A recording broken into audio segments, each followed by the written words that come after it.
Ahoy! So we here at Soblev Productions are now the owners of a PlayStation 5. And while I've been all about older games lately, I still want to talk about the newer stuff. Now I'm not going to make a video on the PS5 like I did with the Xbox Series X when I got it. Instead, I want to just jump right in and play on the damn thing.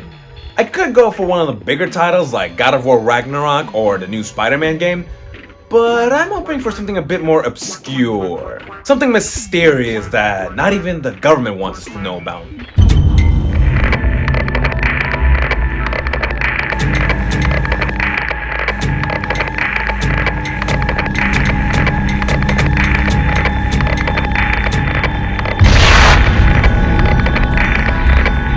Perfect! Greyhill Incident released this year a couple of months ago back in June. It was made by indie developer Refugium Games, and if you haven't heard of them before, it's because this game is their very first project. Congrats Refugium, I hope I'm saying your name right. Their debut is a survival horror game that takes place in a small countryside town that's been dealing with alien activity. Spoiler alert. It's a very familiar premise with the townsfolk terrified and the government seemingly trying to cover it up. Originally, the game was only going to be released to PC, but Refugium partnered with Perp Games to bring Greyhill Incident over to consoles. Here I have the Abducted Edition, which was released in July that included found footage mode, which basically adds a filter that makes it look like we're playing the game through a camcorder. Thanks! Like the Quarry, they are really saying you're welcome to giving us screen filters. Hey, that reminds me, you should buy the DVD for this video that comes with bonus features like being able to watch this video in black and white. That'll be $69.99. Actually, I can't be mad at Greyhill Incident. If there's any truth to the back of the game, then for every copy of this game sold, a tree gets planted. That's good. I need my community service hours. What else comes with Abducted Edition? Well, first we have this newspaper clipping that talks about UFO sightings and how the government is saying that it's all just a weather balloon. Again, it's all alien horror movie cliches, but still, it's cool to have this. It does a pretty decent job of setting the tone for the game. The other thing we have in the box is this tinfoil hat manual that gives you step-by-step directions on how to protect yourself from alien radars. I don't appear to have any more tinfoil in the house. I should probably order some more on Amazon so that I'm prepared just in case of anything. Alright, so while we wait for Bezos to deliver the tinfoil, let's jump right in and find out what happened in Greyhill.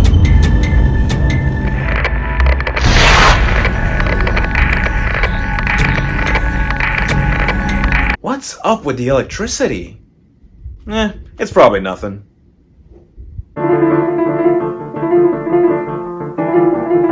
So Greyhill Incident has us play as a character named Ryan, who's part of a neighborhood patrol, and it's his night to be patrolling the neighborhood, however some strange things begin to happen. It's always when I'm working shit happens. We talk with our weird son, then we see our dog acting up outside. He's such a good boy. But then the dog goes missing. No, not the good boy, take the son! We head out into the neighborhood and see some weird things like lights flickering and skinned cows. I stumble into this tractor where inside one of our neighbors left behind a recording of him saying he's being attacked by aliens. We also managed to find a poor cat that had an alien device attached to its head and returned said cat to its owner. The owner of the cat is Leon Kennedy. Well, actually his name is Bob, but he looks like Leon Kennedy, so I'll refer to him as such. Ryan and Leon Kennedy see UFOs landing in the fields and see some aliens leaking out of it. Ryan races home to get back to his son through a cornfield, but it is too late and he witnesses another UFO abduct his son out of the house. Does this mean I get the dog back? Eventually, a policeman arrives on the scene, but his car crashes and the cop disappears, but we get his gun at least. And from there, the game is all about us navigating the town, cooperating with the townsfolk and the cop via radio to try to save Ryan's son and the dog and stop the alien invasion. If it sounds exciting, it's not. The game's all about fetch questing. Every character we encounter needs us to get something from them, whether it's gas for a plane, nails to board up houses, paper so they can do their taxes, or tinfoil to help defend against alien radars. Speaking of which, I believe my Amazon delivery should be here.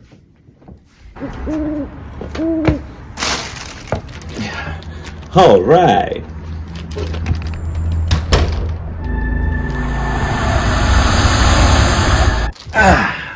Alright. So let's talk about the actual game. And aesthetically, I'm surprised they didn't have this game be called Greyhill Incident because holy goddamn is this game gray. And I get it, it's fitting, we are in a farm town on a foggy night, so I'm not saying anything negative about it. It's just when you play this game, you can't help but notice how gray it is. So many different shades of gray, it's really admirable. See, I played The Order 1886, a game that's also famous for being gray, and I think this outdid it. I'm trying really hard not to make a 50 Shades of Grey joke. Hilariously, the aesthetic of the game is its brightest spot. The NPCs are a bit on the meh side of things. The game has a few of these Greyhill citizens that we interact with, and at best they look like they're from a 2006 game with the animations to boot. You know, the over-exaggerated arm movement, the lips not syncing with the dialogue, or sometimes not at all, and the classic oh something scary is happening.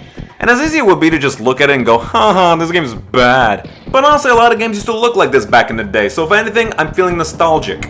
The dialogue and voice acting is something I saw the game get critiqued about, but honestly, I don't mind. It's all cheesy B-movie dialogue and the delivery is fitting.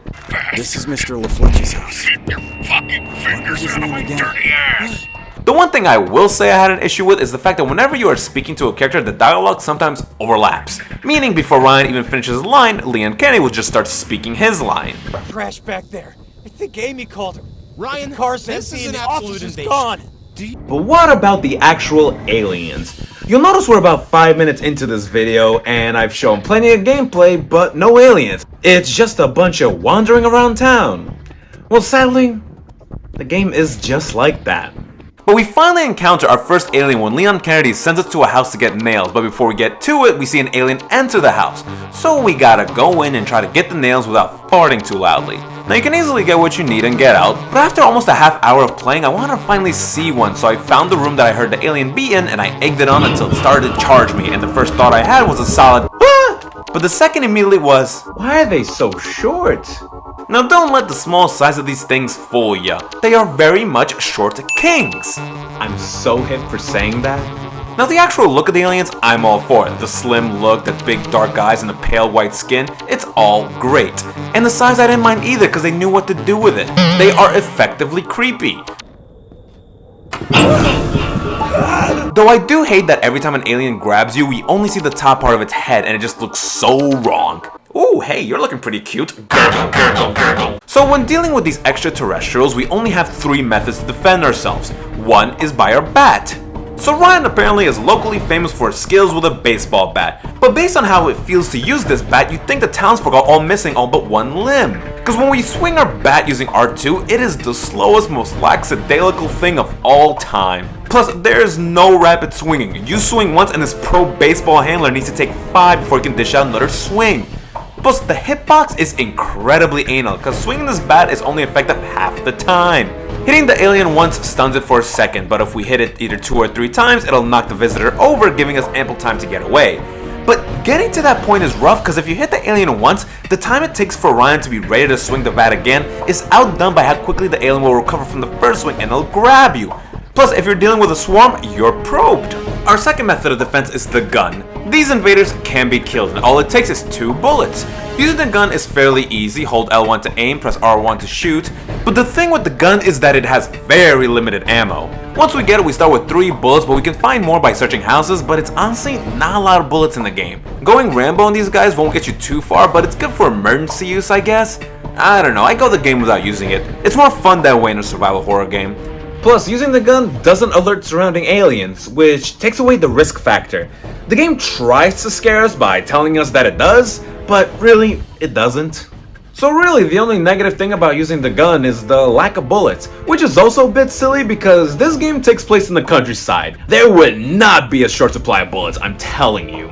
The last method of defense is simply just running away and hiding. This is pretty much what you'll spend the game doing when dealing with the aliens. One sees you and starts charging towards you, you turn around and run and hide in either porta potties, trash cans, cars, or closets, and hope to God it didn't see you and pull you out. Honestly, this would happen to be the most fun thing to do in Greyhill Incident. Evading the aliens, sneaking around them, and running for your life when they do see you. The game is very good at putting the heebies in your jeebies, especially when you're crawling around but then you start to hear rapid footsteps and it's all fuck one's after me. So what's the deal with Greyhill Incident? Do I like it or not? Sadly, no. As much as I agree that the aliens are creepy, you don't really see a lot of them. The first real part I'd say we have where we must avoid a bunch of aliens is this mission where we gotta find 5 rolls of tinfoil in a row of houses and aliens are just creeping all over the place. This was a really cool part and sadly the game fails to mimic it later. The next alien part was when we find a townsfolk who locked himself in a safe, so we gotta get him out. He gives us a whole spiel about making sure the aliens don't follow us back to him, making me think, oh, I'm about to have a hard part with a bunch of aliens swarming the place, this should be fun. But then I just walked through the yard, found the code, and made it back to the house without seeing a single alien, and it felt a bit lame. Where the hell are the aliens?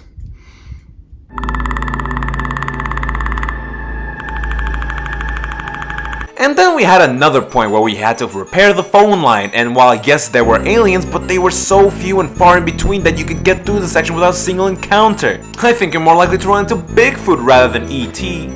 Greyhill incident is disappointing, and a lot of it has to do with the fact that early into the game we have a really cool section and the game has a hard time replicating it. Which is upsetting because the game is only 2 hours long. It really couldn't fill the 2 hours with some cool levels like the tinfoil one. Instead we got about a half hour of the ridiculous Find Rachel mission. So at some point Ryan finds a little girl, Rachel, who's a bit of a brat, and she runs away, locking us in her room. We escape and start looking for her, and it appears that she ran to a gigantic cornfield. Honestly, I would've just f***ing left her. We go searching for her and it's awful in here, and it's not because it's a maze and finding Rachel's hard. No, we need to find Rachel's teddy bear located near this silo, but when you go straight to the silo it won't be there because there needs to be 3 dialogues triggered of Rachel screaming for help, and we can only do this by walking through precise spots in the cornfield with no indication of where those spots are, and it's tedious. We are just walking around the cornfield, and sure, cornfields are creepy, and I'm glad in a game about aliens harassing farms that it was included. No crop circles though. But this was honestly so boring and frustrating. They didn't even have aliens lurking in there with us, which would have made it at least a bit more fun because it would have given me something to focus on. This took me half an hour to do, and when I finally got all the dialogues and found the teddy bear, I was ecstatic. But then an alien appears. Wasn't I just complaining about there being no aliens? What's the deal? Let me explain. So at some point in the game's story, it becomes apparent to Ryan that if he wanted to save his son, Does no one care about the dog? he needed to wrap his entire body in tinfoil and get abducted by the aliens so that they can take him to the spaceship where his son is. But then the Find Rachel quest happens, we find her teddy bear, Ryan in his frustration says, That is it! Let them take me! and then an alien appeared. See, I'm under the impression I'm supposed to let the alien take me. All indications point to it. The storyline's telling me that I'm supposed to get abducted. Ryan starts shouting to let the aliens come and take him, and then the alien suddenly appears. Makes sense, right? So the alien grabs me, I don't fight back because I think I'm not supposed to, I get abducted, and the game instead takes me back to my last checkpoint, which is right before the cornfield, meaning I had to do this bullshit again. Anyway, so I do it all again and eventually find Rachel in a barn. Leon Kennedy arrives in his van, we leave Rachel with him to drive out of town while Ryan lets himself get abducted by the aliens, and then the game just abruptly ends with a title card. And then credits roll with some country music. Yes, this is our world. Every day's a second chance. We do get an epilogue of Leon Kennedy driving away with Rachel and revealing that he found and rescued the dog. Yes! You know, I'm trying really hard to give Refugium the benefit of the doubt that it's their first game, but it's hard when the game is 2 hours long and only 5 minutes of it has engaging gameplay and 30 minutes is wasting my fucking time. A solid 70% of the time is just spent us walking in a very gray town talking to the walkie. It's a shame because I generally saw myself liking the game during that one mission because the game really felt like one of those early 2010s horror games that you'd find PewDiePie playing. The two things I could positively note in the game are the town's atmosphere and the creepy aliens, but even then the positives get soiled as we only deal with the aliens in like 3 checkpoints, and the town's atmosphere gets old when I spend the whole time looking at it and wishing goddamn can something please happen. I guess another saving grace I can give is the fact that the game doesn't make you wander aimlessly not knowing where to go. There will always be a lantern placed guiding you towards where you're supposed to be heading. Or at least there was until you reached the cornfield and even the game didn't even know where to f***ing go. Greyhill incident. It's a rough start. But I do still have faith in Refugium Games that their next project is gonna be pretty solid.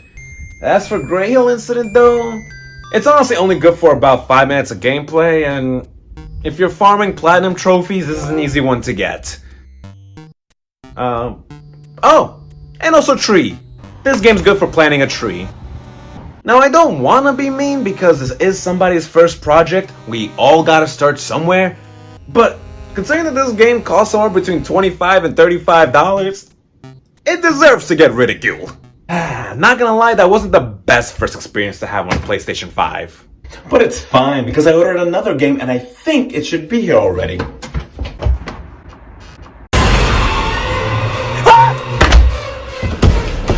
I don't think the aliens appreciate what I said about Greyhill incident, so they came to probe me. That's it!